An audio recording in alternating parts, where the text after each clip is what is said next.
Modern day agriculture has proven to be productively brilliant in terms of calories, but as we all know by now, it has also proven to be ecologically disastrous. The biodiversity that underpins our food system today is disappearing. And tonight we discuss the foods that are disappearing from both our planet and our plates. And we also discuss why exactly this is important. Welcome everyone. We've already been tasting some of the endangered food in the Netherlands, and I think this was quite an experience as such. But tonight we'll also be talking about success stories from the past, from the present, but also from the future to find the stories of adaptation and diversity to give a future to our food system. And luckily for us, we don't have to do this alone, although I think in this particular party we could have an excellent discussion, but we have Dan Saladino in our midst. Dan Saladino has an astonishing career as a BBC radio maker at the food program, BBC4. If you don't know it, give it a listen, it's excellent. But he's also the author of this book that I'm holding in my hand right now. And this is also one of the books that I have pressed in many hands last year, because I think it's impressively researched, but also just the most absorbing book that I've read in a long time. It tells the story of the variety of foods that we have tossed away to make place for monoculture. We'll get to learn about it plenty more when I give the floor to Dan in a bit. My name is Kees Fukema. I'm a program editor here at the Balie. As such, I'm your host for tonight, but my role will become slimmer throughout the evening because, well, first of all, become super slim when I give Dan the floor. But then I have some questions for Dan, but I hope we can have a discussion here with this probably very informed group of people in this room. For now, I would just like to give the floor to Dan, and I would like to ask you to give him a warm round of applause. Dan Saladino.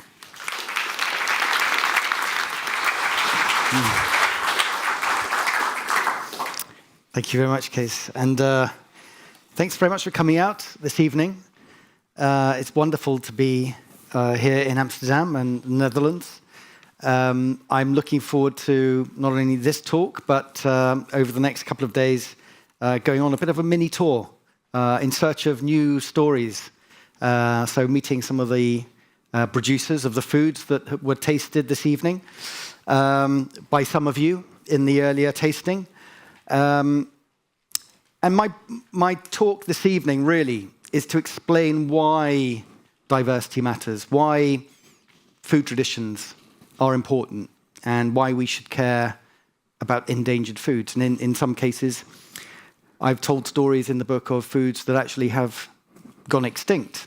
Luckily, they've been revived, and so there's a lot of positivity that I want to try and bring into this story. But let me begin by just talking a bit more about my background and the radio work that Kees mentioned. So I spend some of my time in this building, which is Broadcasting House in central London, near Oxford Circus. And I've worked for the BBC for 25 years, but for 15 years of the 25, it's been focused on farming and food.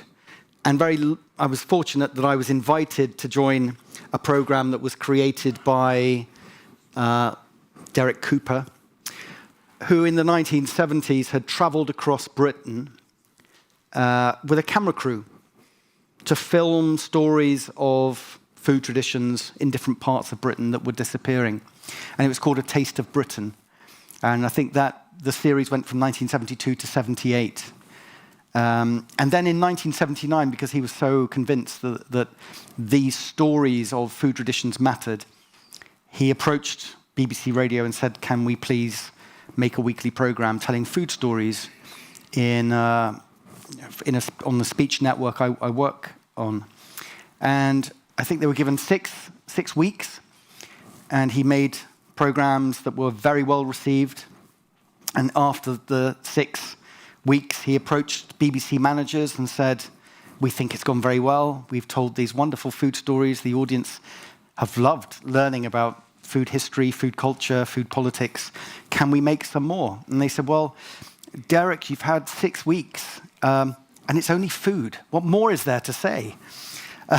And so here we are, more than 40 years on, making this weekly program, the agenda keeps changing, the priorities always shifting.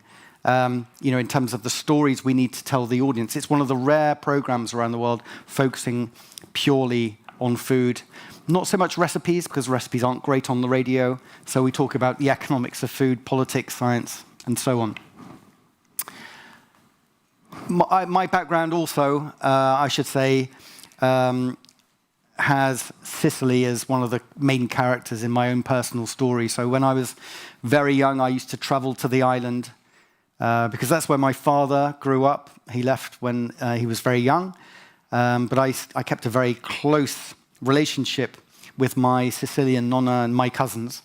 And so Sicily was the first place really where I walked onto a farm through a citrus grove, got to see food being harvested, people shouting and arguing over food around the table, which was quite an experience, leaving what I think was the black and white of British food culture of the 1970s and seeing this technicolor, very noisy, loud, passionate world of food in the Mediterranean. So I just wanted to explain that background, that context.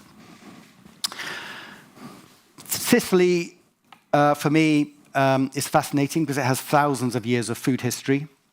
And famously, because it's one of those strategic places in the Mediterranean, brought in so many cultures over millennia, from the Arabs to the Normans, Spanish, and created this amazing farming and food diversity. But in writing Eating to Extinction, I wanted to go as far back as I could in our food story as humans. So in 2017, I was lucky enough to travel to East Africa, where I spent some time with members of the Hadza tribe, who are some of Africa's last hunter-gatherers. And I think it's important, and this is, again, useful context for this story.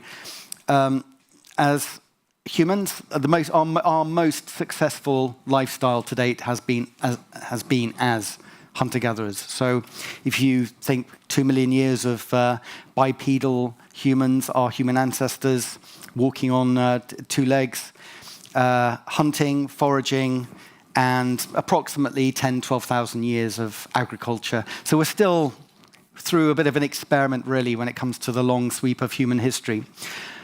One thing to bear in mind is that in this population of 1,000, only 200 now practice no form of agriculture.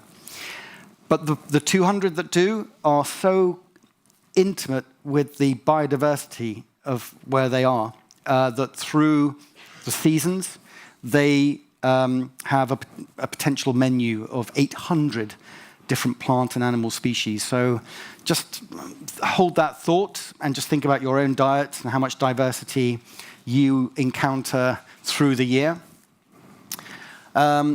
One of the stories, or the story that I became obsessed with when I was in Tanzania was the relationship between the Hadza and this quite modest-looking bird, the honey guide, scientific name indicator.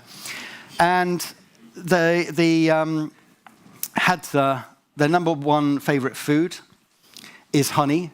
So anthropologists have spent decades researching the Hadza. It's high energy because it has wriggling larvae and bees caught in the sticky, delicious gooiness. It's high protein as well, but all the survey data comes back to say this is the number one favorite food. But it's high cost in that to find a bee's nest in the savannah, high up in a baobab tree, could take a hunter-gatherer hours and hours of time looking for that sweet food. But we think over, possibly 700,000 years since humans really had control of fire and use of smoke, that there's been this trade-off between the humans and the bird.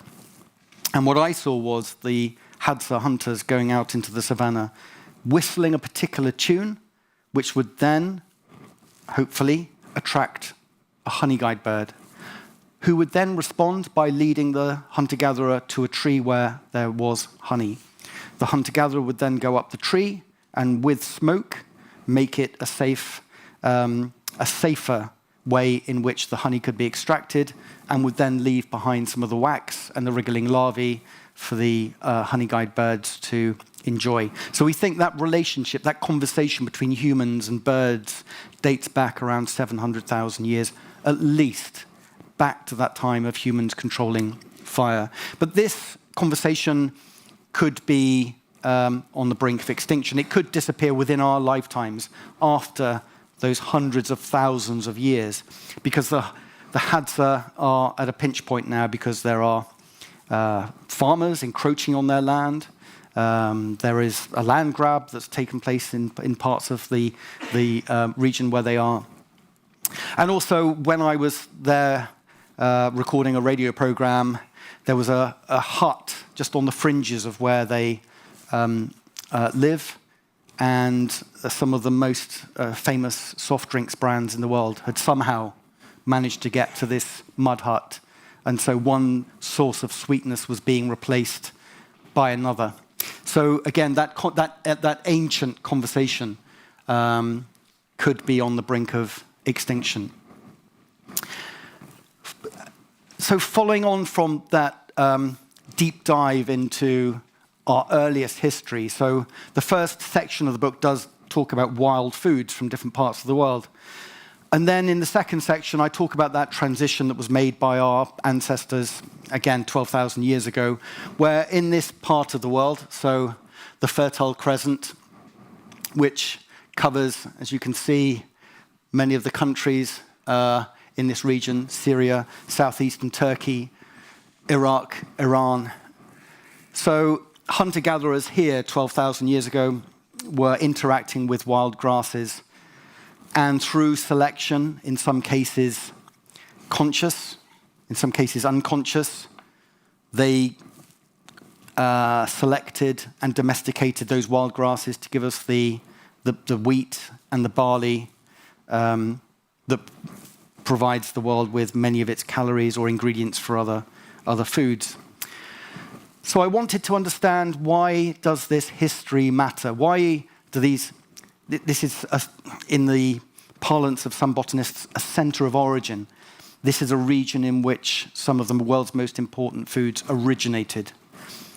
And I went to southeastern Turkey to try and find out what kind of diversity exists there today. And I was lucky enough to meet communities of farmers who were still growing one of the ancient types of wheat that date back to that early period of domestication. And when the earliest farmers selected from the wild grasses, the wild wheats, there was einkorn and there was emmer. Emmer is the wheat that the people who built the pyramids were farming and eating. The people who erected Stonehenge would have been farmers of emmer wheat.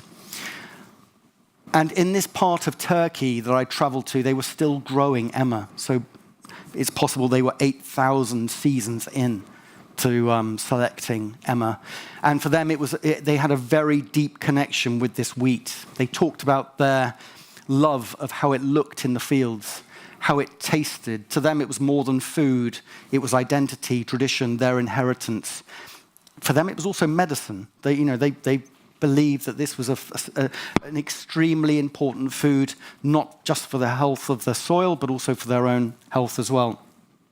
The reason why that matters, of that story from the Fertile Crescent to these farmers 8,000 years later growing emmer, is that the crops spread out from the Fertile Crescent and were sent around the world, literally by farmers who carried the seeds, planted them, and then over time, because they saved the seeds, because those seeds were then given the opportunity to adapt to a changing environment, different soils, different cultural preferences, huge amounts of diversity in this one crop was created.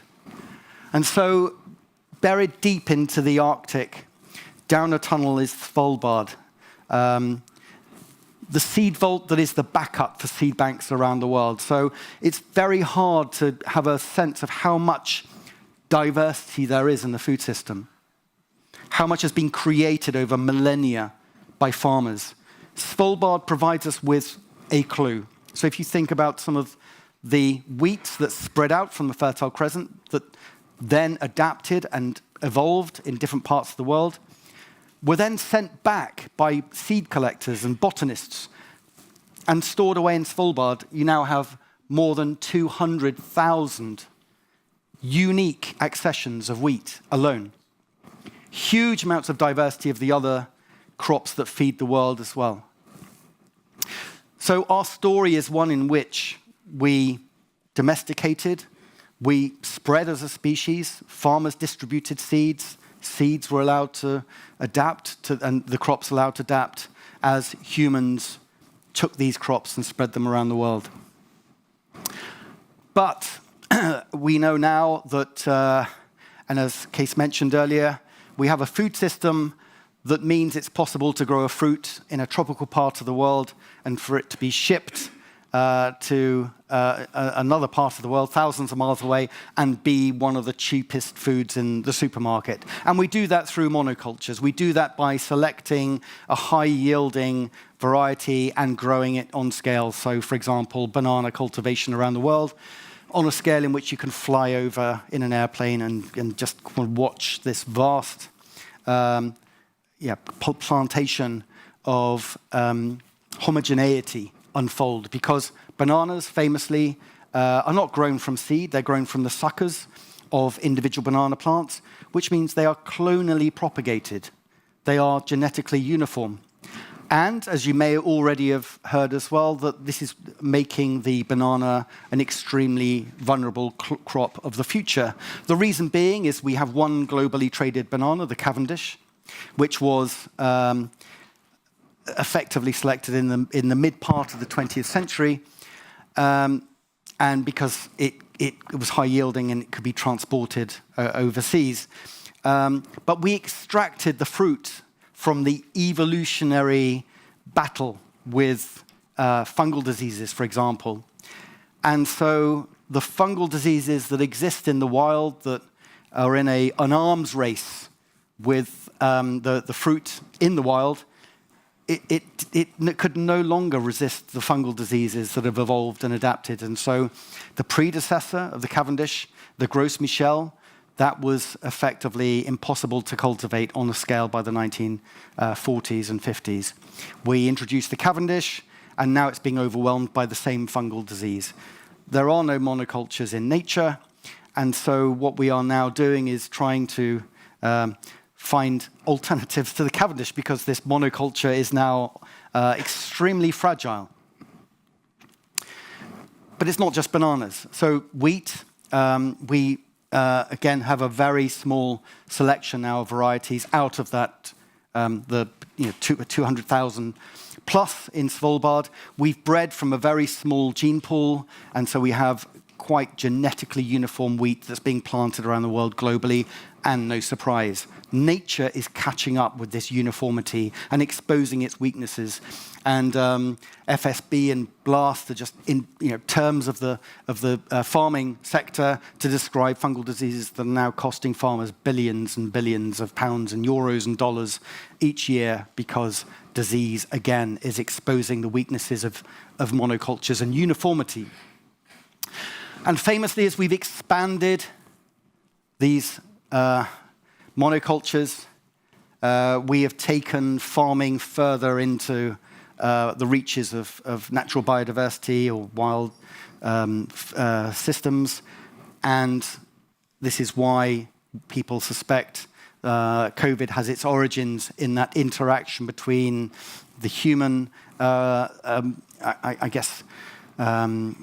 curated land and also the wild biodiversity. And COVID is just one example in which we suspect that this interaction between the wild and the urban created a problem, but also back in 2000 in Malaysia, for example, the pig industry was pretty much destroyed because of expanding farms into tropical areas in which there were fruit bats that then contaminated the feed of the pigs, and it was a far more deadly virus than COVID.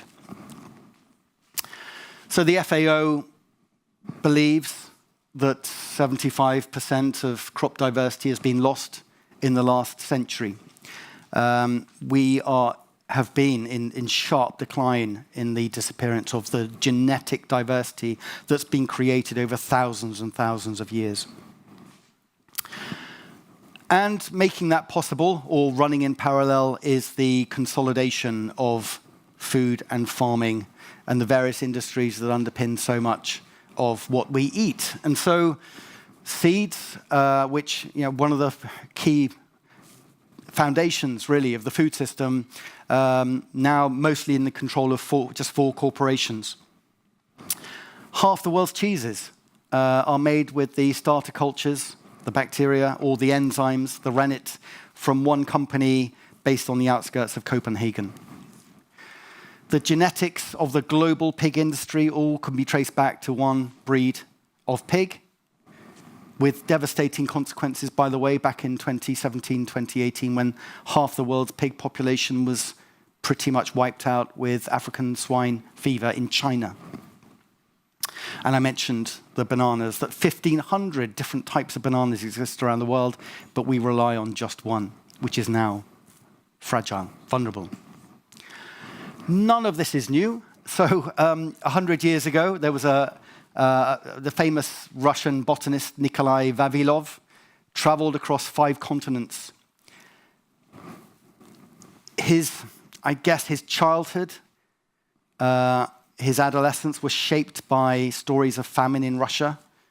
Go back a bit further, the Irish potato famine, the hunger in Ireland, in which the same potato, the lump of potato, was planted in the same soil year after year. And one of the reasons why 1 million people died and many more millions fled Ireland was because that crop failed. A fungal disease overwhelmed the potato crop. Vavilov was convinced that we needed to save diversity for the future of humanity, that so much was already disappearing, that we needed to save the seeds that had been planted by our ancestors. And so he traveled and he collected seeds. We don't have time to go into his story, which I tell in the book, but so inspired were the people who followed him, the scientists, the botanists, the other seed collectors, that when the collection of seeds that he'd put together in St. Petersburg was surrounded by the Nazis during the siege of St. Petersburg, many of them were surrounded by seeds and foods that they could potentially eat, so for example, the rice collection. But they were so convinced that this was a resource for the future of humanity, many of them starved to death rather than eat those seeds. Well, I've learned something new about Vavilov. Vavilov is such an important story. And again, that's relevant, really, because he inspired so many people around the world that diversity matters. And in a sense, diversity was picked up by some of the scientists in the 1940s and 50s who were so concerned about future food hunger, including Norman Borlaug, who was working in Mexico, wanted poor farmers to have better yield so they could make more money and have better food security. So he took some of the diversity that he could find around the wheat world, some of the wheat that was being grown in the Americas, but also, importantly, a dwarf wheat that had been found in Japan during the occupation after the Second World War, and created the modern wheats that are now mostly grown around the world today. So they are short dwarf wheats that can take up the industrial synthetic fertilizers. It's important they're dwarf because it means they don't grow so tall that they fall over because they have so much grain. And also they can put more of their energy into producing the seeds we then process and eat. But so successful was Borlaug in creating these modern dwarf wheats that they spread first to across South Asia, so India, Afghanistan as well. And by the 1970s and 1980s, they were spreading through Europe as well.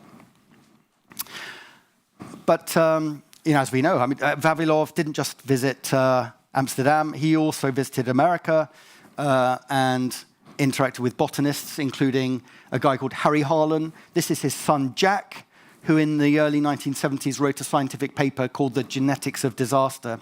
So as the so-called green revolution wheat that Borlaug and others were creating, and rice, creating uniformity around the world. He wrote this scientific paper in which he said these resources, meaning the seeds, the kind of seeds that were stored by Vavilov and in seed banks around the world, the kind of diversity that was disappearing from farmers' fields, these resources stand between us and catastrophic starvation on a scale we cannot imagine. And so struck by those words was another American botanist in the 1990s, a guy called Cary Fowler. He was the person who lobbied the Norwegian government to invest the money to create Svalbard as the seed vault, the so-called doomsday vault, to save the diversity that was disappearing from around the world. So you can see that connection between Vavilov and that amazing building and resource for the world, which contains the seeds, I guess my ancestors created through thousands of years of farming, and all of your ancestors as well. It's not just a collection that just sits there. I want to tell the story of one particular seed, possibly one of the more humble foods you can imagine, which is a tiny lentil. So the earliest farmers didn't just domesticate wheat. They were responsible for the so-called Neolithic package, which contained wheat, barley, chickpeas, and lentils as well. These were some of the earliest domesticated foods that fed our ancestors and spread around the world and created huge amounts of diversity. And lentils, for example, arrived many, many thousands of years ago in southern Germany and adapted to these mountainous, quite rocky landscapes where it was difficult to grow other sources of food. But by the 1960s, Germany was industrializing. People were leaving these rural areas. Canada, interestingly, became the world's #1 lentil producer as a kind of a policy decision. So why grow these lentils in Germany when you can just buy in these cheaper North American varieties grown on scale? This guy, Walter Mammel, a farmer, disagreed. He mourned the loss of this humble lentil, thinking that it wasn't just part of a farming system, a crop rotation system, that it disappeared, but also a way of life. And also there were lots of traditional dishes, recipes that revolved around this very, very tasty, distinctive lentil. Visited, wrote to many, many seed banks around the world, could not find anyone who had collected the lentil decades ago in order to save it as Vavilov had done. But decided in the early 2000s with a group of other Swabian farmers to travel to the Vavilov Institute in St. Petersburg to see what they had. Perhaps they had something similar. And it turns out they actually did have the lentil. It had been recorded under the wrong name. They'd changed a few letters around, and so sitting there waiting for him was a lentil. And that's one of my favorite images is of him being reunited with his lentil. It's a wonderful photo because it captures the end of this search in a way, and how powerful that relationship with the most humble of foods.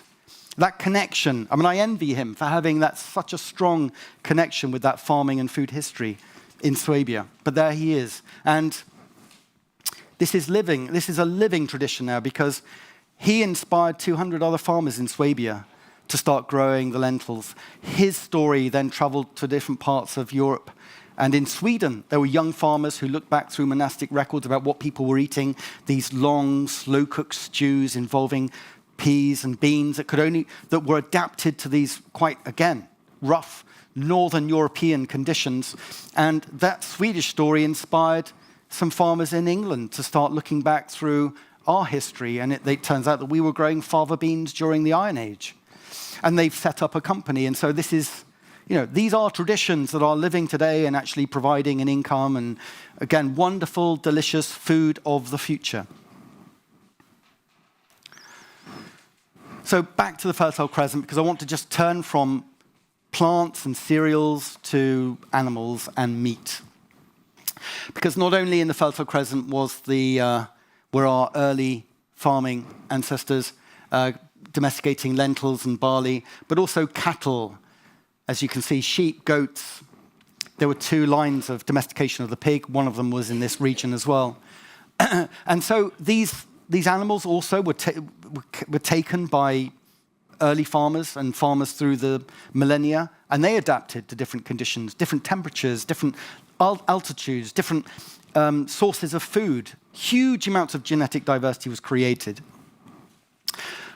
But way earlier than the Green Revolution in Britain, we had somebody who was on a mission to improve the productivity of livestock. And so Robert Bakewell, a farmer in the Midlands in England, helped create a food system, a way of breeding animals to create bigger, more muscly, more meatier, more sheep with more wool and so on, through a very, very specific plan of livestock breeding. This was the meat and the livestock that fueled the Industrial Revolution in Britain. But not only that, he set the course for the 20th century, in which we redesigned so many of the animals, the dairy cattle, for example, that now make up 95% of the global dairy herd. The 3 genetic lines of poultry that now produce most of the world's chicken. These were all, I guess, the result of Bakewell's mission to design animals, or redesign animals, that could, I guess, fit our needs and our farming systems. And also that story of consolidation and concentration follows as well. So you can see here, let me just, the likes of Cargill, ADM, JBS,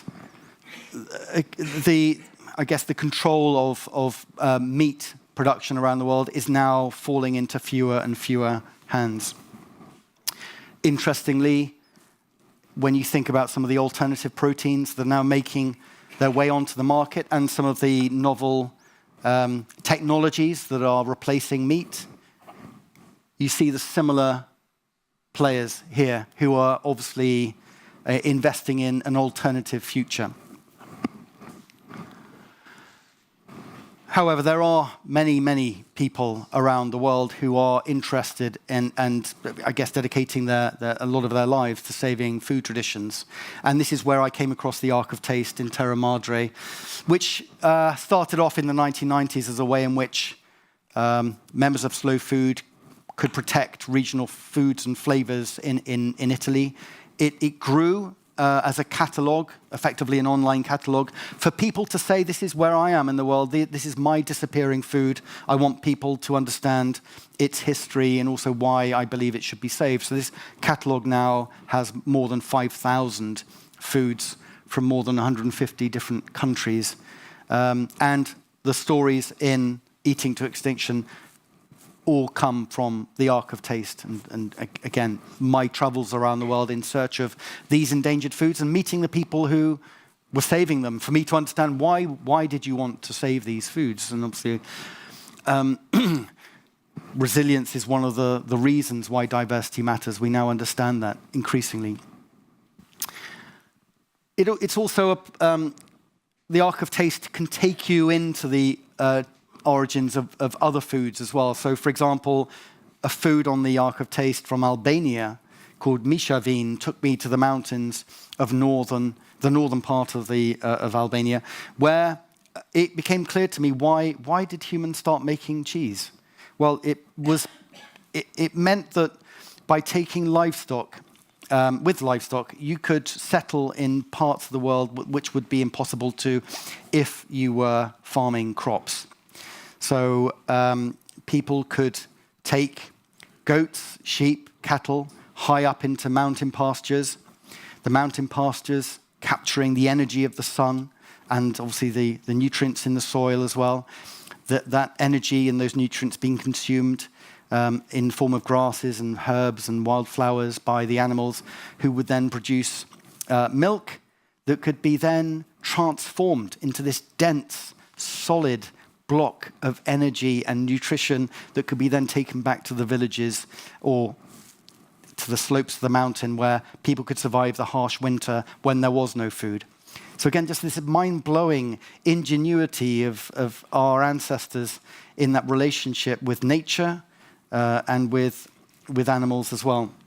And I mention with nature because one thing that's also become endangered in our food is that living life of the microbial activity that exists in cheese as well. So why be interested in eating an unpasteurized milk cheese? Well, because in a sense, it's the purest connection you can have with the landscape that produces a food.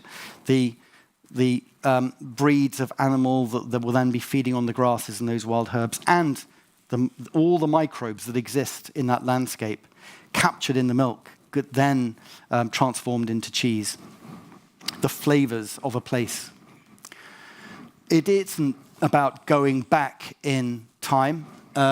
This is one of the best cheddar makers in Britain, Tom Carver, who makes Westcombe cheddar, an unpasteurized, cloth-bound, matured for 2 years cheddar. These are the truckles, lovely word, that he's surrounded by. But in the background, you can't really see the detail, but that's a robot which turns the cheeses for him. So it's the interaction between tradition and modern technology and science that is enabling him to stay in business. And somebody who has very little to do with food, but actually comes from the world of physics and somebody who's tried to kind of unravel the mysteries of networks, both man-made and natural, is Albert Barabasi, who has a lab in Boston, doing amazing work actually to try and reveal the complexities of our food, because we track around 150 chemical compounds in our food. He is finding ways in which we can unravel the secrets of the 26,000 other chemical compounds that you might find, say, in a carrot or garlic. But also, he's somebody who's just reminding us that there is so much complexity we have lost in that story that I've described of the Green Revolution and that narrow selection of high-yielding, but now fragile crops and animal breeds.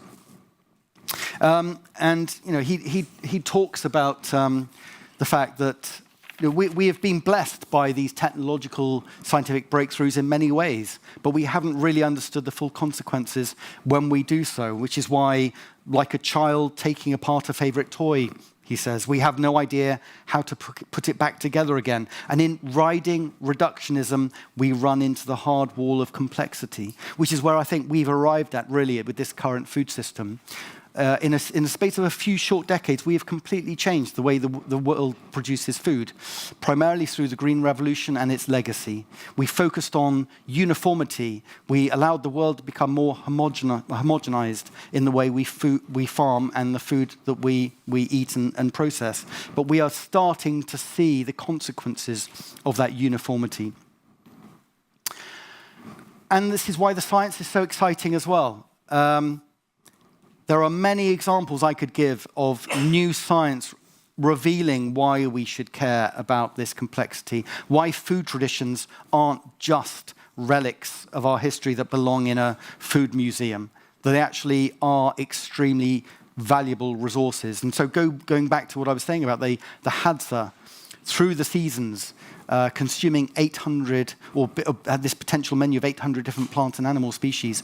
What we are now understanding with the science of the gut microbiome, which these trillions of microbes that we all host, the more diverse our gut microbiomes, the more beneficial that is to our physical and mental health. The more diversity we consume, the better that is, the more diverse our gut microbiomes. We evolved with diversity, and we're now starting to understand the science as to why that really matters to our well-being. So we all have the most selfish of reasons to save and consume diversity. The other image, by the way, is a bog body that was uncovered in Denmark in the 1950s. We think is around 2,500 years old. When they, because of how well preserved these bodies are, and they thought it was a recent murder victim when they found the bog body, more than 40 different seeds or plants, 40 different plant varieties. The seeds were found in the stomach of this bog body. So I end the book by saying we all need to. Well, we can't go back to being hunter-gatherers. We don't really have, we don't want to, we don't need to, but we can think like a Hadza. We can be far more in tune with where our food comes from, with the environments that produce our food, the nature that we actually depend on, which is exactly what the Hadza are acutely aware of. They know that if they pick too much, if they hunt too much, that they are overstepping a line and they're damaging the biodiversity that they will depend on and future generations will depend on. We need, in our future, to be thinking more like the Hadza, to be more in tune with our environment, with the ecosystems that we depend on for our food. Thank you.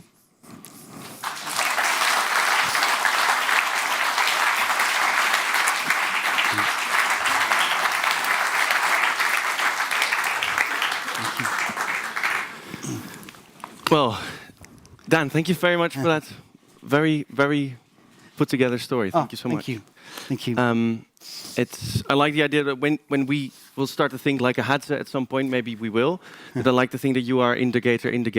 You're our honey guy. Leading you to the good stuff. Yeah, and this was just your way of whistling to us, eh? And there's a lot of things to unpack, and I think maybe just start with talking about your book a bit more before we go into all the interesting ends that we can go in that story of yours. Because I think what I found so fascinating about this book, and the reason why I pressed it in so many hands across the Netherlands, is that it gave these stark warnings that were quite serious and quite urgent, but they were sort of peppered throughout the story. They were sneakily put in almost, and that way very convincingly. I was asking you, why are these stories so important to you? And I think the book itself started with that sense of wonder more than anything, because I was going through the arc of taste, and for a journalist, stroke storyteller, right, what I do for a living, really collect and share stories.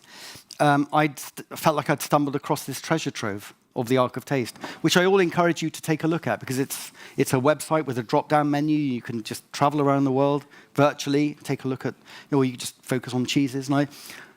And I'd also been fortunate to travel to some events where people had gathered who were engaged in the Arc of Taste, and they would come up to me, and I'd be recording a radio program, and they would tell me the story of a tiny red pea, and all of a sudden, you're being told centuries of history of, in the case of one story in the book, people enslaved in West Africa who were then transported to the American South, who then, I guess, survived with secret gardens where they could grow food from Africa, and then it became part of Southern American cuisine, rice and peas, using the genetic resources brought over in those ships, but also the skills and the knowledge of the enslaved people as well. I thought, wow, in one pea, this world history and these food cultures, and people were trying to bring it back because it meant so much to them. And I thought, well, and that pea actually was my kind of go-to starting story. Point. That was the starting point. Thinking, wow, if I want to write a book with maybe 20 of those stories, and. But the real challenge was, it couldn't be a book where it was like a coffee table book, thinking, okay, we'll turn the page, that was the pea, let's and a banana from the Philippines or whatever. Next page. I needed to find a narrative that connected a selection of stories, and that then meant that I did this deep dive, and I wrote the book and I collected the stories over 15 years. I wrote the book over 3 years, and in the 3 years, even though I'd been a food journalist for more than a decade, I learned more in that time about what connected that story of the Hadza to the pea that can be found in the American South, to a type of wheat in Turkey, to a breed of pig in England. And in a sense, it was the story of us and food and nature, and how much had changed so quickly in a relatively short period of time, which is pretty much the last century. So it took a bit of convincing, but then now finally you brought the proof on the table that you can make more than 6 weeks of radio through the lens of food. Yeah. You can tell. Yeah, absolutely. And I think, I had a very strict editor, so the book could have easily been twice as big. But well, we encourage you to write the second half as well. Thank you. Unabridged. But yeah, I think the structure of the book is indeed quite genius in that sense. And I think what I realized and what was absolutely new to me was that the story was not about simply just organic food, local food, which to some ears would almost sound a bit elitist, or the unaffordability of local food is something that's really on top of our mind. But it's actually a story of resilience. Yeah, and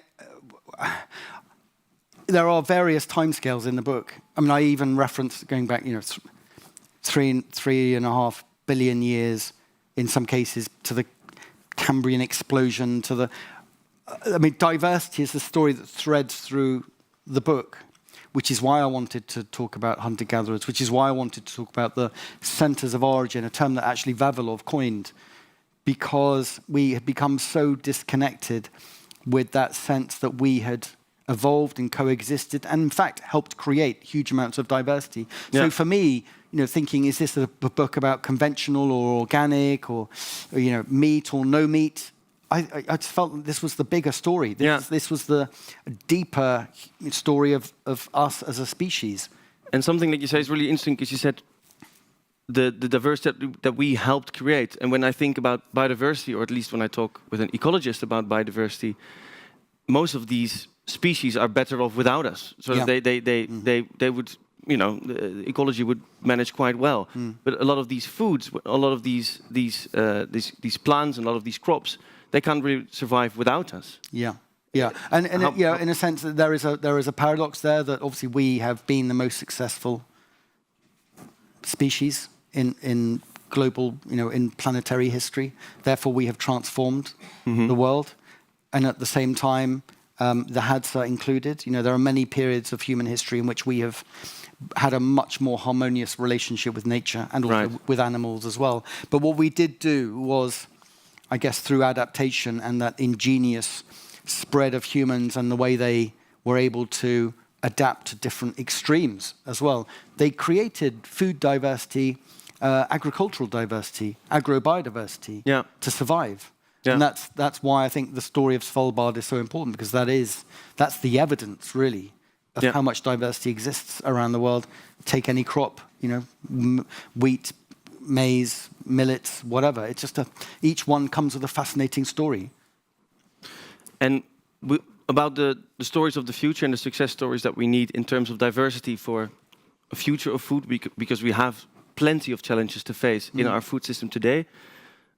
Maybe stick in the past a little bit and go into that legacy of the Green Revolution. Why do we still put most of our eggs in one basket, so to speak? Why are we still so attached to this idea of homogenization, concentration of species? I think it's going back to, this is what the Barabasi clip, the idea of this reductionist approach we've had to science. Huge, important achievements, but actually we haven't really we haven't fully realized the complexity of what we're dealing with in terms of nature, even in terms of crops as well. So I think we have stuck with the system, and particularly the Green Revolution system, because so far, as you say, it's delivered vast amounts of calories. And so in a sense, we've become locked in now with a population of 8 billion. But even Borlaug, one of the chief architects of the Green Revolution, thought it was a system that would just buy us time to actually figure out how we do feed the world. 25 years, he thought it would work for. And the reason why it had a time limit on it is because to produce those calories, the Green Revolution crops, they didn't just require new genetics of the crop breeding, they also required huge amounts of water, irrigation, and they really did depend on the fertilizers that were being produced with huge amounts of fossil fuels, which we now know in the 21st century is not a system we can continue with. Can sustain. But at the same time, this sense of being locked in, but I think we also need to take something positive from the Green Revolution. If we can fundamentally change the food system, then we can do it again now.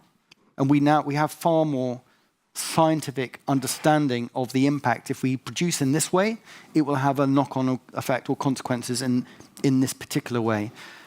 But also, we are seeing unfolding around the world huge problems with our health as well, which has consequences for human happiness, but also, very seriously, for budgets, for health budgets. You know, the NHS in Britain now is spending more and more money tackling type 2 diabetes.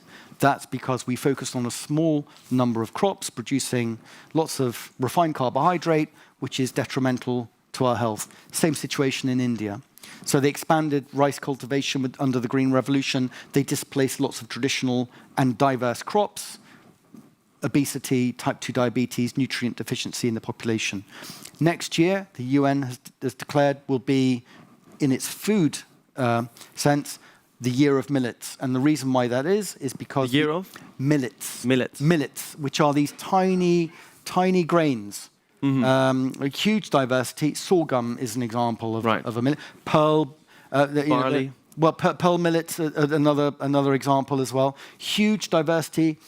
They grow with very little water, high levels of nutrients, far more than white rice would give the Indian population, which now has deficiencies in zinc and iron and so on. The Indian government also aware that this summer, some of the highest temperatures on record, wheat, rice failures, so they're facing a really serious problem. What they lost under the Green Revolution was this huge diversity of millets that were adapted to all of those, the soils and the lack and of the localities. And also they provided far more rich nutrient density than the refined rice and the wheat as well. So it's an example of a recognition of a problem, but actually the way in which a resource that was developed over thousands of years could be reintroduced and become part of the future diets as well. Yeah, and so we can definitely safely say that we can see our current globalized food system flickering, and we can see the issues that it has in terms of health outcomes, land use, biodiversity loss, water use.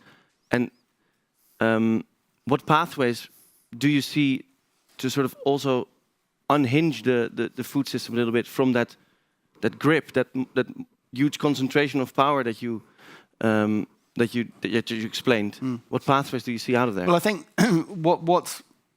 what's important and helpful is the science is growing. So I mentioned the microbiome.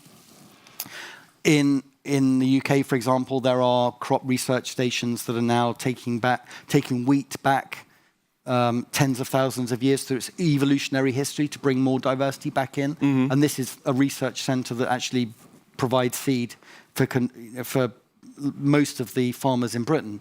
The science is there now that diversity matters, that actually we've gone too far down the road of uniformity and homogeneity.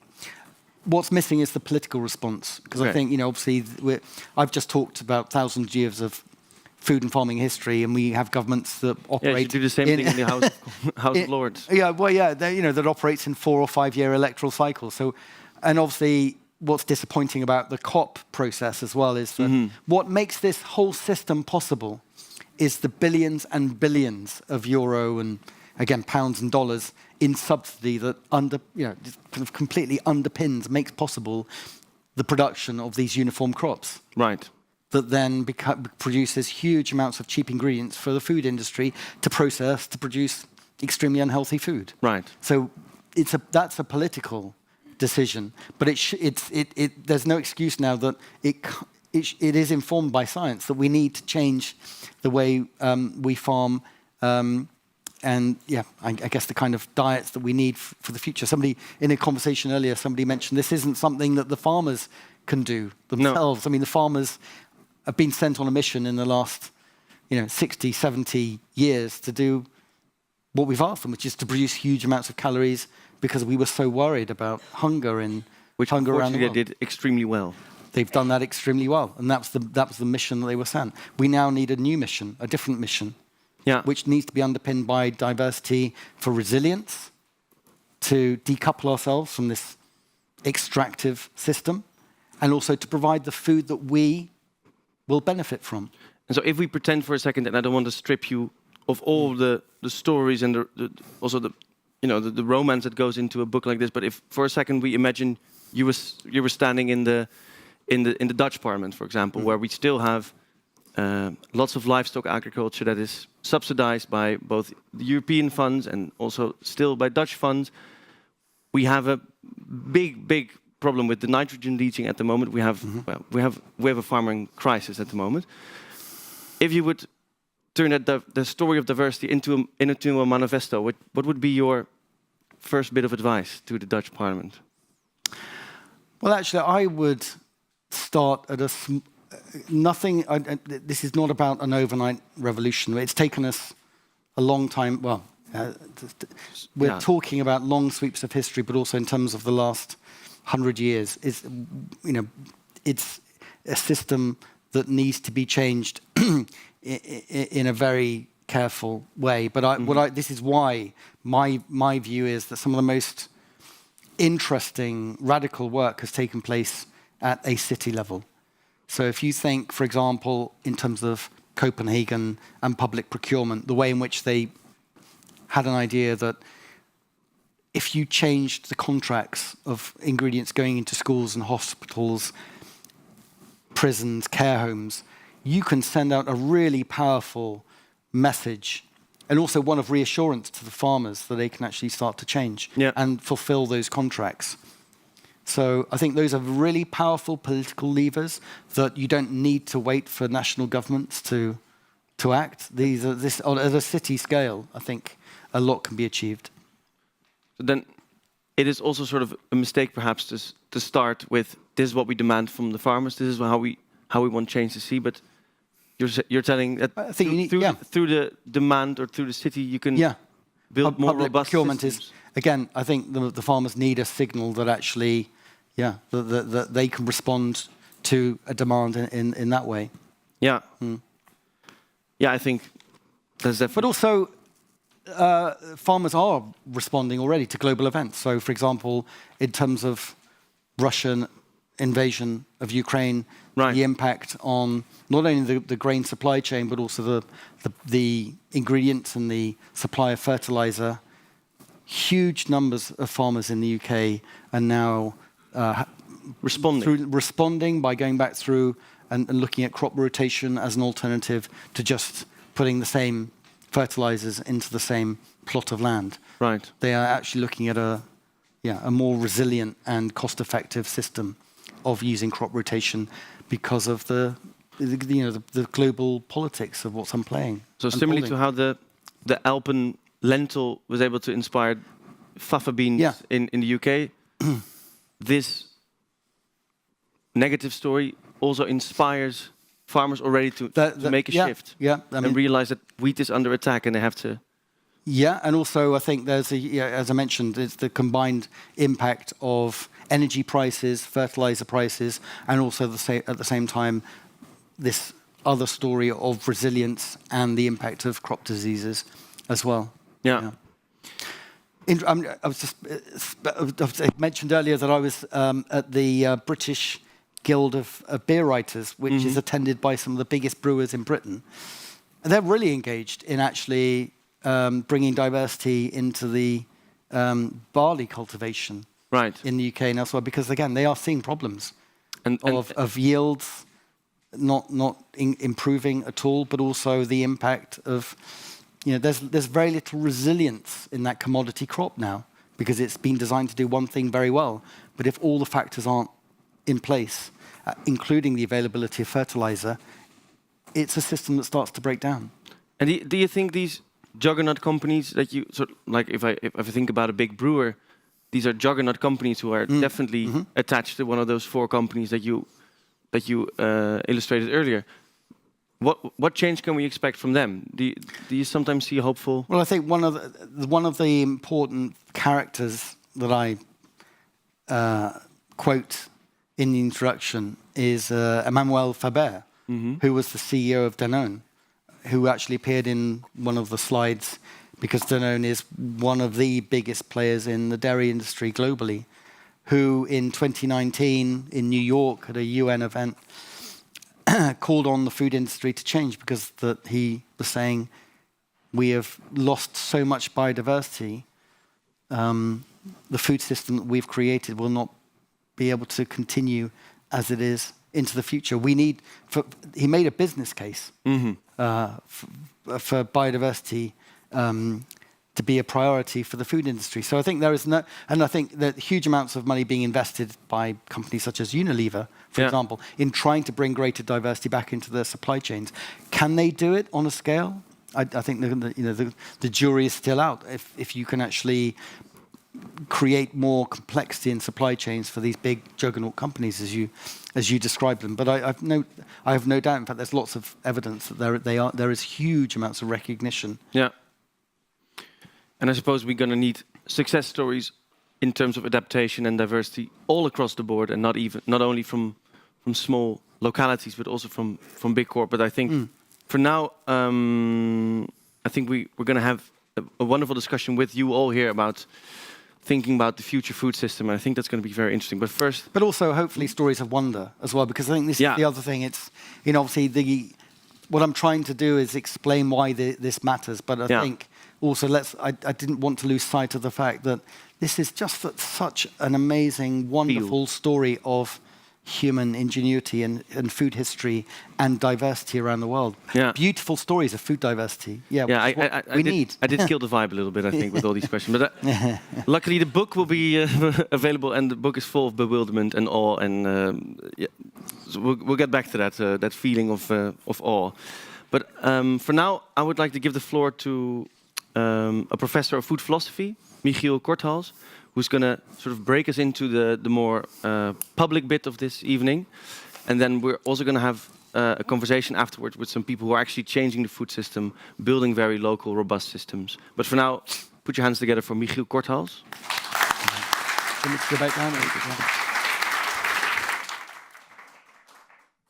Okay.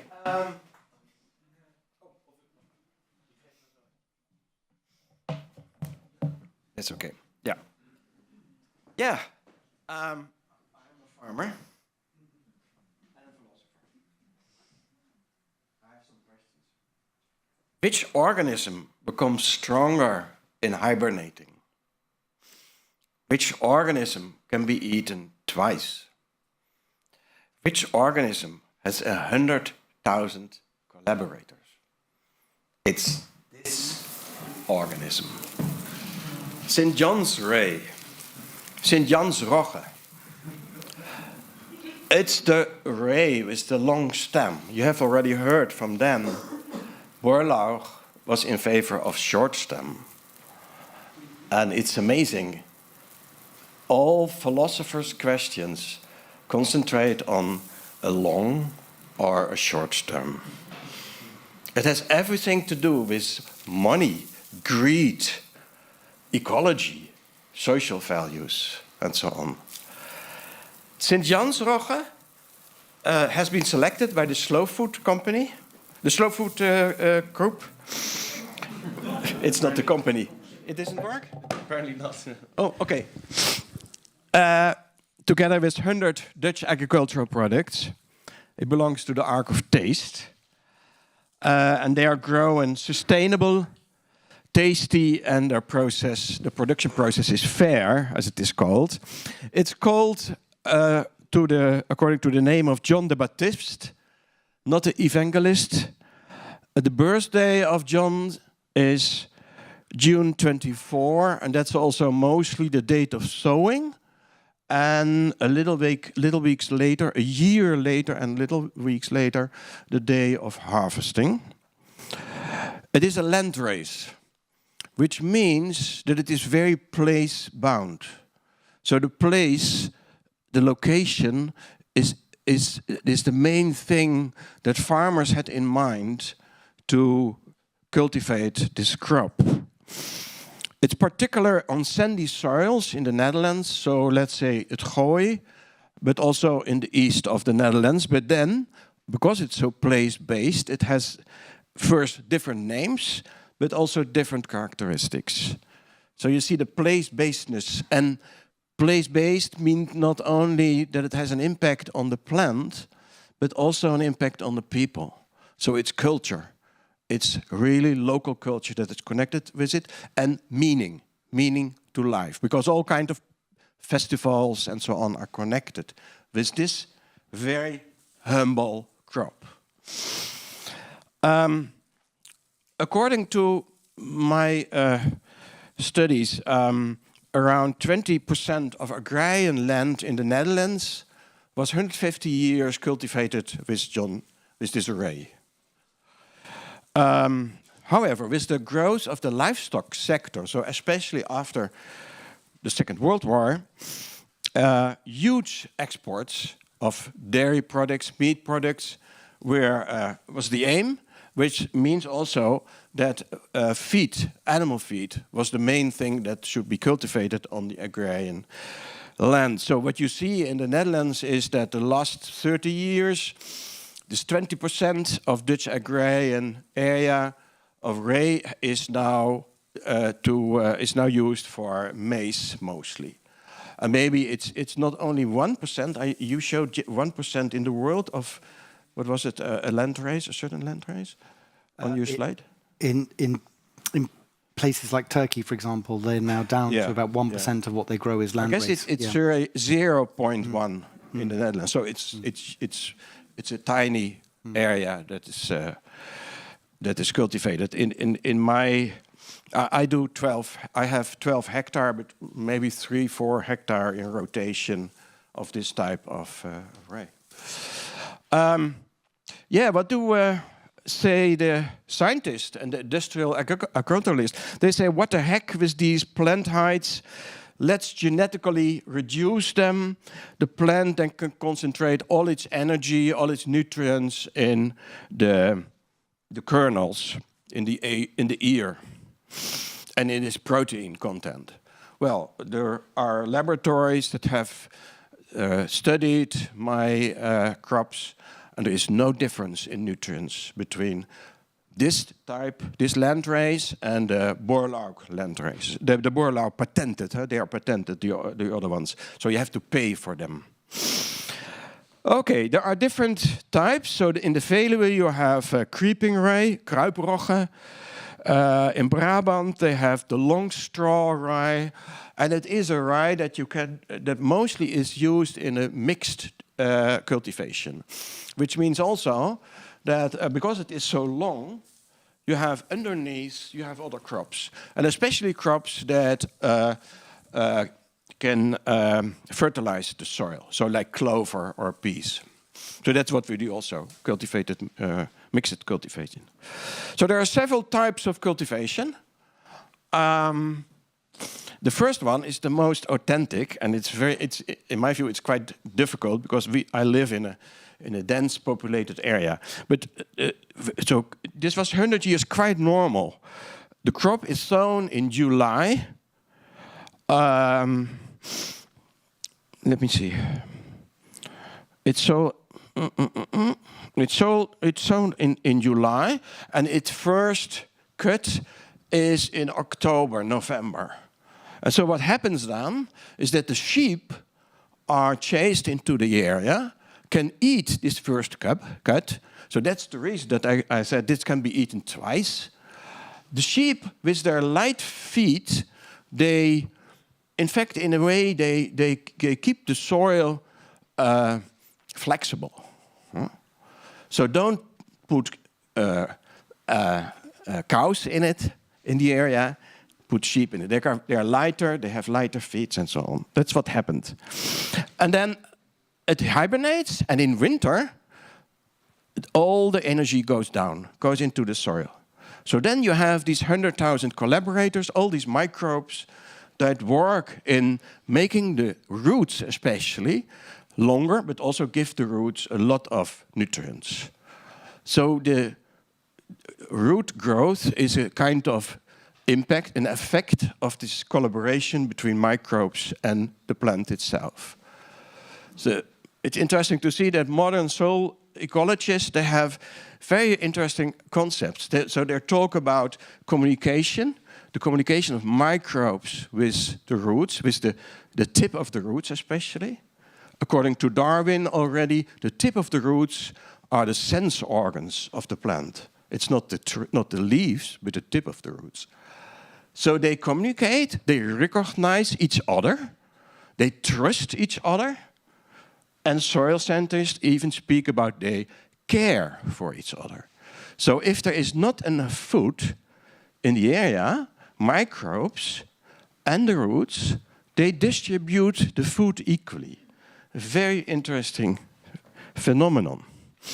Anyhow, that's the this sowing it in June, and then a year later do the harvesting. Then you need sheep, which is, as said, in a densely populated area quite difficult. So what we do is sowing it in October. Then in November, December, we have also the first cut. Then the growth goes down into the soil, and then in July we can do the harvesting. So I'm a board member. We do this together with 6, 7, 10 persons for already 15 years. So it's a land race, and we have this seed not from this Swedish filbert, but from Gattersleben in Germany, East Germany. There was also a seed collection, as you can call it. So we got it from them. Yeah, what can you do with this type of rye? As a matter of fact, we all know in the Netherlands we have roggebrood. We have different types of roggebrood, Gronings, Brabants. Maybe you know that rye is also the main ingredients of ontbijtkoek, gingerbread. And it is also used in beer. So I have here saison beer, or it's called, according to connoisseurs, saison. So the taste of this beer is from rye. Maybe later on you want to taste it then. Because I know in your book, the last chapter is about kvass. It's also, you don't say it in your chapter, but it is the main ingredients is also rye. In Russia, they make a much stronger drink, a beer from it. No, not a beer. What you call it? A vodka type of vodka? What would you say? What is it? Yeah, it's a ferment. Well, it's a range of fermented drinks. Yeah, using those but anyhow, so this is not not a very strong one. I guess it's 6.5 volume alcohol. Yeah, that's the. In fact, yeah, pumpernickel, roggebrood, crisp bread. So crackers are also made from rye. What happens is that we harvest it with a combine. You don't do it yourself with your own hands anymore. But the local windmill processed the seeds, and then to the local bakers, and the local brewery makes the beer of it. So it's a local affair, and that is how mostly land races are produced are processed also in the Netherlands. I guess it's a perfect illustration of what you were saying, Don, and it's a perfect illustration also of the fact that this type of crop is not only about a lot of ecological advantages, but it has also the social impact, the social culture, social craftsmen that can do their work and continue with the work. Thank you.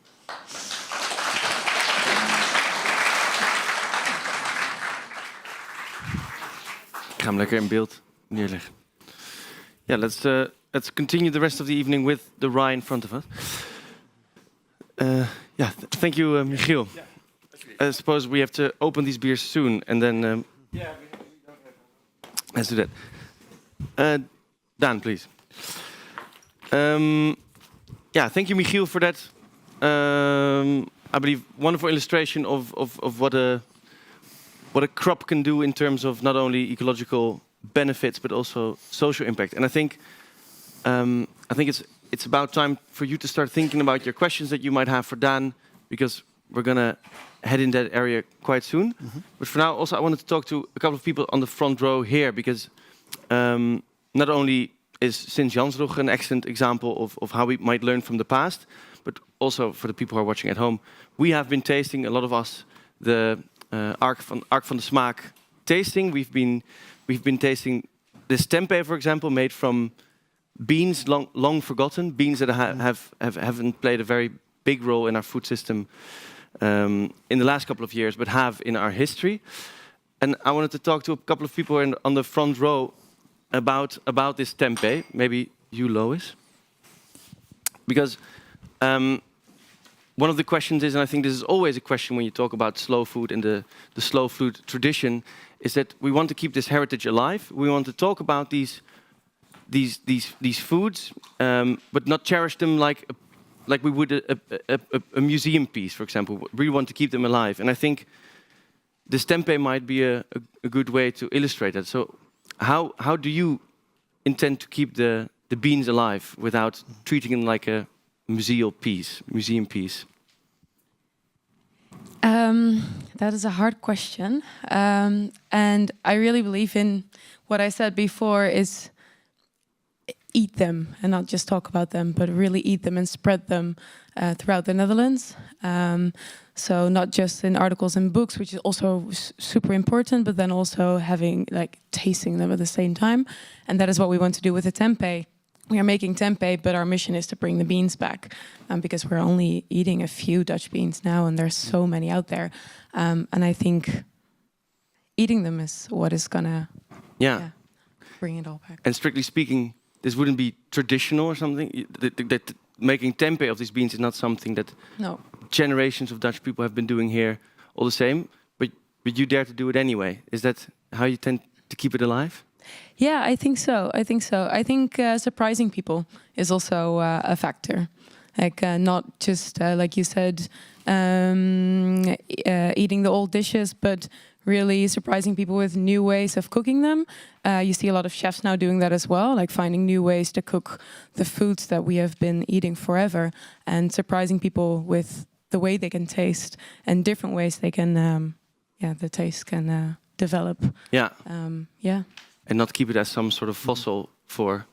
No, but really experiment and I think the companies that I mentioned, the ones in Germany, Sweden, the UK, they're innovating. They are finding new ways to make these, as you say, this huge diversity that we've lost. Yeah, exactly. Really bringing it back, but in a modern context. Yeah, exactly. But this tempeh to you, is this a good illustration of what the spirit of your book is? Yeah, I mean, food ingredients, techniques have always, our global food history is one in which these influences have moved around the world. So why not in the 21st century to use that technique, that fermentation technique, to give a new future to these lost, forgotten beans? Yeah. Cool. Thank you. And I think also, Emiel, you are here from the Roze Bunker. Excellent way of tasting fruits and drinking them. And you have talked a bit about the Coca-Colanization of food, and where for some reason... Cola. Our new taste.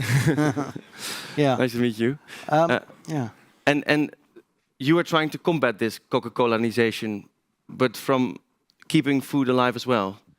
Yeah, so we started actually by tackling problems in the food industry and making products from a problem. So, for example, Coca-Cola is a problem for us, and that's why we started to make lemonade. So one bottle of Roze Bunker is one crate of Coca-Cola. So for a bartender, it's cheaper, and we plant trees while he is selling his drinks for a better March range. So our idea was to make a product that replants trees to replant biodiversity. So we have a wild iced tea made from wild herbs, planted with farmers that want to create and try new herbs. And we have a elderflower made from elderflowers, and we plant elderflower trees and plant agroforestry. And now we're making actually more a workspace to organize, these food questions, not by talking, but by making a workspace instead of a talk space. And that's where the tempeh is now as well. So we have like a few spaces where we make products. And Roze Bunker is now one of the products that can take the other products under his arms to bring it a bit up. So that's... Sounds amazing. In that sense, innovation, again, just giving a new future to diversity and actually bringing back a lot of lost varieties, I presume, is what you're doing. Yeah. And I think also a wonderful example that you can think in a commercial way whilst also keeping in mind the ecological boundaries and the social impact of what you're doing. Yeah, so I think that's something very important, and we don't want to start any product without any good impact. So the start is what kind of good impact can we make, and what kind of good commercial plan can hold it up. So we don't work with subsidized projects, so we work nearly only on our own. And I think that's the importance for us to build it up slowly, but make the theme strong and social. And creating this new economy, but also at the same time, food and drink with stories to tell as well. I think that's really important. Great, thanks. And I think that was a wonderful way of really illustrating that we can also eat our way out of it, of the extinction. Well, I would say, conservation through consumption. I think is the idea. Yeah. Eating is not only the problem, can also be the solution. And Michiel also told and it. Drinking, So and drinking. They're standing there staring at us. This one too. I was wondering at this stage if I can collect any questions from the audience. If I see some hands, questions that I can put forward to Dan. Here at the front. I knew I could count on the front row. Dan, thanks for your talk. I'm looking forward to read your book. I haven't yet. So I make tempeh. I'm part of Boonzaak, but I also am a sustainability consultant. And climate change, of course, is on our minds. I was wondering, do you have an example of how food diversity and the resilience that comes with it can help cultures adapt to a changing climate? Because we need those examples, I think, right now. I think that's one of the benefits of the resilience is for climate. But do you have examples from your studies of thousands of years? One of my favorite stories in the book is from Oaxaca in Mexico. And it's the story of this remote village in which botanists were visiting towards the end of the 1970s and encountering a type of maize that completely astounded them, because it wasn't a particularly fertile part of Oaxaca in which you could be growing the crop. And also, this maize looked very unusual in that it was 16 feet tall, and it had aerial roots, as well as the roots below the ground, and it was dripping this mucus, strange-looking, weird mucus. And decades went by, and they couldn't figure out what was... why this plant was there, how it came to be there, what this mucus was. And it was only about 5 years ago at UC Davis in California, scientists had the techniques to actually unravel the secrets of the mucus, which was actually full of millions of different types of bacteria that were being fed sugars from the plant and in turn fixing nitrogen and fertilizing the plant that way, which we're familiar with in terms of legumes, partly, but this process in grain, hadn't been seen or understood before. And this was a village that was so remote that the new types of maize and the new fertilizers hadn't arrived. So the scientists at UC Davis were saying we arrived just in time before that diversity was lost. But it could be that's an example. I mean, this is how that community survived, and was able to feed the community and survive for centuries, if not millennia. But also, it could provide some of the genetics in future crop breeding that could reduce the dependence on artificial inputs, and as I mentioned, the huge amounts of fossil fuels that go into fertilizers. So it's just an example of indigenous knowledge and this ancient food system that is becoming increasingly important and relevant for us to understand now that we have the science to unravel that. So I think that's really exciting. And there's lots of other new science taking place around the soil microbiome. I obviously was very interested in the lost crop varieties. So varieties of rice, for example, that disappeared. But it turns out that it wasn't just the variety of rice that was lost. the soil microbiome, you were talking about the interaction between soil and crops. There are scientists now at the Royal Botanic Gardens in Kew who are just dedicating their research time now to understanding what is it that this soil microbiome used to do with these lost varieties, this lost diversity, and that could untap new ideas around crop yield and fertility and nutrition and flavor and all kinds of things. So so I think that's why I think some of those traditions, indigenous knowledge, and the genetic resources that have been saved are so important for the future. Yes. So otherwise, we're throwing away the library without having read it. Exactly. So I think conventional breeding does rely on those genetics anyway. It's just that I think what we've been trying to do is tinker around with the post-green revolution uniformity, and we should be embracing that diversity and actually, I guess, looking at more again, it's that idea of complexity. We are now fully understanding the complexity of soil, crop diversity, the interaction between these different plants, our health. So that's why I think we should be positive, because there is growing evidence that complexity is important and is a valuable resource. All right, great, thank you. Which I also suppose requires a bit of a change in mindset to realize that we don't know it all. That we have to wait, exactly. wait Yeah. for this Well, we complexity know to- how this current system works, but also now we are learning the true cost. This is the other thing, the true cost of cheap food, so-called cheap food as well. Yeah. See if I can find. I saw Michiel's hand go up. Yes, thank you, Dan. Very good answer to these questions.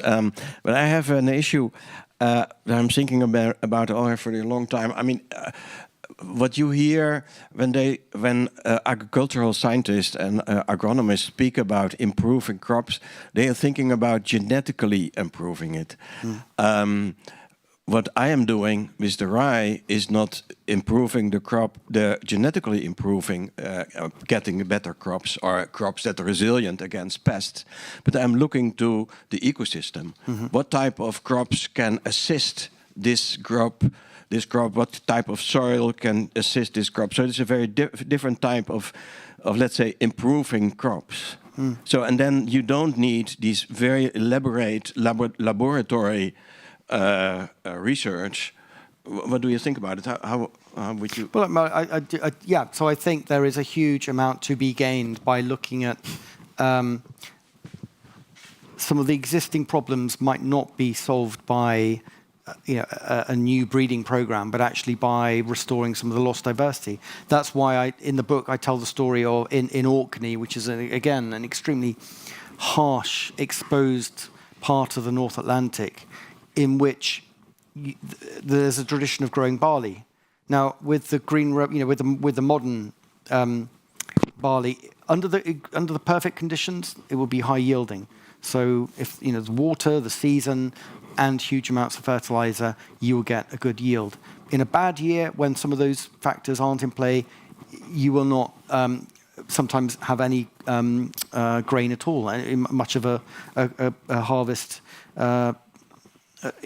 What they discovered, though, a bare barley had evolved over thousands of years to those conditions, to that soil, to those to that harsh environment, and so they've started to bring that back.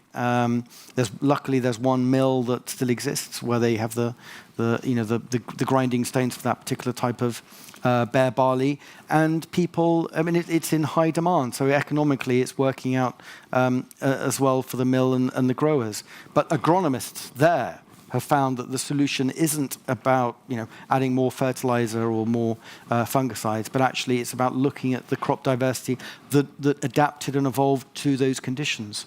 Yeah. And that's exactly what we need to be doing. And that's why Vavilov was so interested in where did these crops come from? Where was the greatest amount of diversity? If we understood where those crops originated from, we could understand why why farmers had saved them in a particular region and what their traits and their values were that could be applied elsewhere as well. I realize that these bears are not only looking at me, but also I think at some point we have to close tonight's evening and start moving into the area we'd like to call the bar. And I think I would like to finish with just asking you one question, because I think a big part of the debate in terms of the future of food right now revolves around two sides, two trenches in the debate, and we call them the wizards and the prophets, or technological enthusiasts and the regenerative enthusiasts, or I'd like to call them Cheddar and the robot, I think, from now on. What do you think is the way forward? What sort of attitude do we need to have a good debate about the future of food?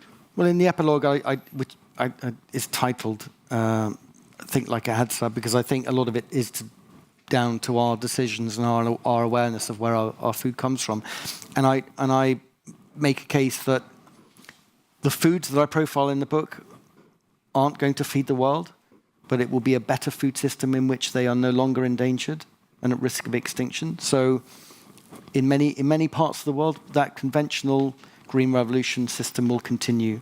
But we need huge amounts of diversity to be saved and reintroduced.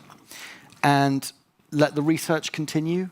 I think the problem with a lot of the new technologies is that it might solve some problems, but in so doing, it would just create another wave of monoculture, because they will be techno fixes that just solve a problem, and then because of the type of technology it is and the amount of investment that goes in, that it will be grown on a scale, and we will not get the diversity that we need. But also, if you think back to that central question of this is a farming story about food production, and what is it that we need in our future when it comes to food.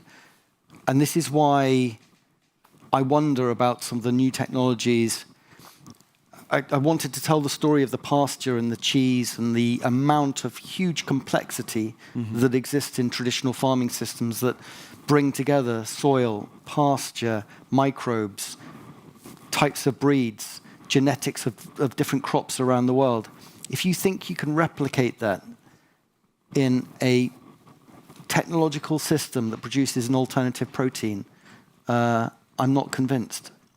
So I do wonder that actually, there's a whole section that in the book that I write about meat, and I think one of the things about the success of the Green Revolution was that we produced so much cereal that a lot of it was no longer being grown to feed humans. It ended up creating this vast global livestock sector and meat industry. And there are so many corrections that we can make in the food system with some of the knowledge. And we've talked about pulses, legumes, peas and beans, something that was so part of many different food cultures around the world. So why not embrace that diversity rather than thinking that we can create a food in a laboratory that can in some way capture or replicate the complexity that exists from that combination of soil, pasture, microbes, animal breeds, genetics, all of those things. So I think the Green Revolution was a techno fix, and I think we could easily make a succession of future problems by thinking that, as Barabasi would say, this reductionist approach to finding solutions. We should embrace the complexity of the world and nature of our food, of us, and actually look at how populations brought us this far. This is our inheritance, all of these grains, these foods, this diversity, and we've squandered it. And I think we should embrace it and learn about it and have some humility to bring it back into our food system. Hear, hear.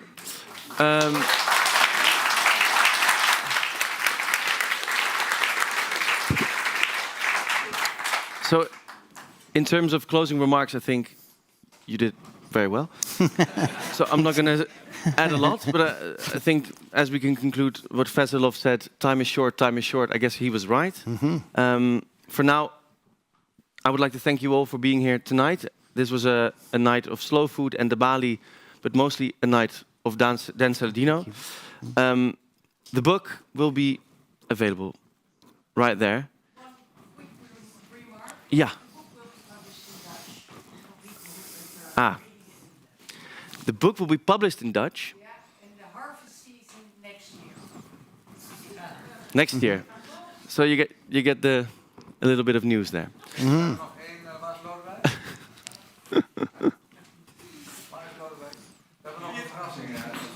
Okay, but I think I'll just quickly close the night for the people who are watching from home, and then we can still all be physically here, and then we can do the thing. So, guys, if you want to look like the man with the lentil, get the book. And for now, everyone who was watching back from home, thank you, and then we'll stay here. Dan Saladino. Thank you. Thank you.